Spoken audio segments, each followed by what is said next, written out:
Welcome back to Just Code It. Today we're going to be taking a look at document retrievers. So document retrievers in LangChain are an interface that returns documents given a unstructured query, so like a string or a question. They're commonly used with vector stores, but do not have to be used with them specifically, but they are the backbone to vector stores and larger document database retrievals. The interface has two components. It has an input, which is the query string, and then it has an output, which is a list of documents that come back as those LangChain documents we've seen in previous episodes. These retrievers are commonly used with vector stores, search APIs, and relational data. To get started, we're just going to do our imports and then load in our two documents that we're going to be working with. These are just markdown documents of the LangChain documentation. Nothing fancy, but we load them in as a list and then load them here. The retriever that we're going to look at today is called the parent document retriever, which is right down here. It aims to tackle two conflicting needs when you're doing document retrieval: the need for small chunks to maintain embedding accuracy and the need for larger chunks to preserve context. So basically, once you get a certain size of chunk, the embedding accuracy diminishes greatly. So you need those smaller chunks to find the right place in the documents that the query is about, but then you want a larger chunk to get the context. So when you feed it to your LLM, it knows what's around it, and you can get like a paragraph of text to improve the LLM's response. So there's only a few steps to creating one of these retrievers. It's honestly not much more difficult than creating just a vector store.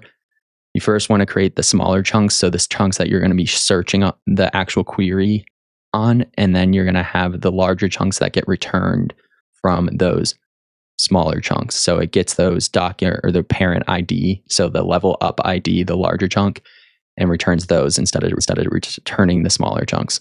We're going to look at this two different ways. We're going to look at it with just using smaller chunks and then returning the whole document. And then we're going to look at it where we're going to use smaller chunks and then a larger chunk. So if you had multiple documents, it can return a better chunk size and not return the whole document, because that can overload a LLM pretty quick.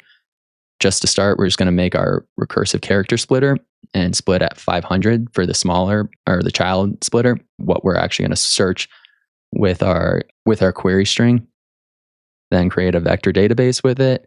And then we're going to do an in-memory database for the parent documents. Finally, down here, we're going to define our retriever, which is the parent document retriever, which takes in the vector store, the document store, which is just the store, the in-memory store, and then the child splitter. Let's run this. After we create our parent document retriever, we're going to start loading the data. To do this, we're going to do retriever, add documents, and then add our documents that we declared above, and then we're just going to list the documents by the keys. Oop, I might need to restart my server. Let's restart it. And then we'll run everything above. All right, now we'll list the documents by ID. We have two documents. After adding the documents, we should take a look at what documents it's actually going to return given our query, but we don't have to do this step. If we run this, we can get, okay, we're getting the first document as the document that's going to be handed off to our LLM if we were to invoke this. So after getting the subdocument, which you can see is the first document, we're then going to run the retriever and do the same question and get the full context of that document back. This would be all the context that is handed off to an LLM if we used an LLM right now.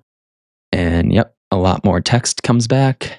Next up, we're going to use the two system retriever, where we're going to have the parent splitter and the child splitter. Parent's larger, returns more text to the LLM. Child splitter, smaller.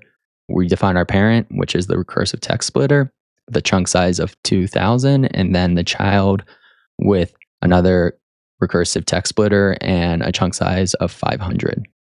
Then we're going to create a vector store for the child and then an in-memory store for the parent. Let's run this to get everything set up.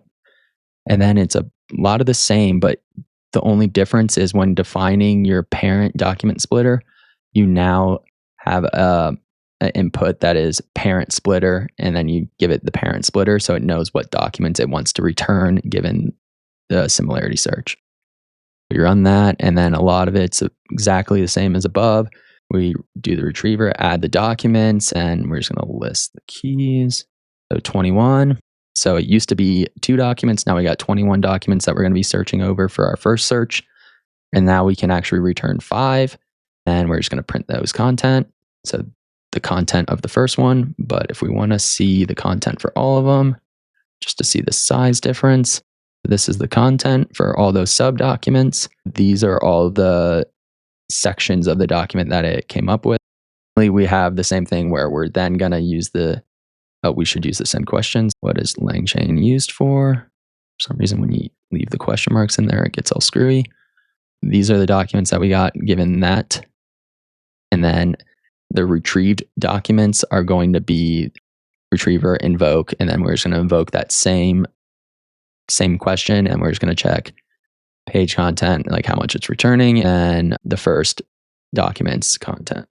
So return 2000, which makes sense. And here is the first document that it would be feeding into the LM. There will be 5 of these. Finally, we're going to put everything together and create a document retriever using the parent document retriever we created above, add it with an LLM, and then put it in a prompt template and everything to then be able to chat with it.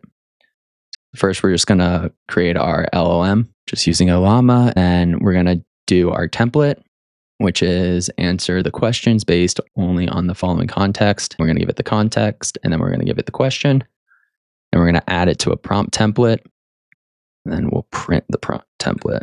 Here you can see the prompt template all printed out. Next, we're going to create a quick function that just formats the documents.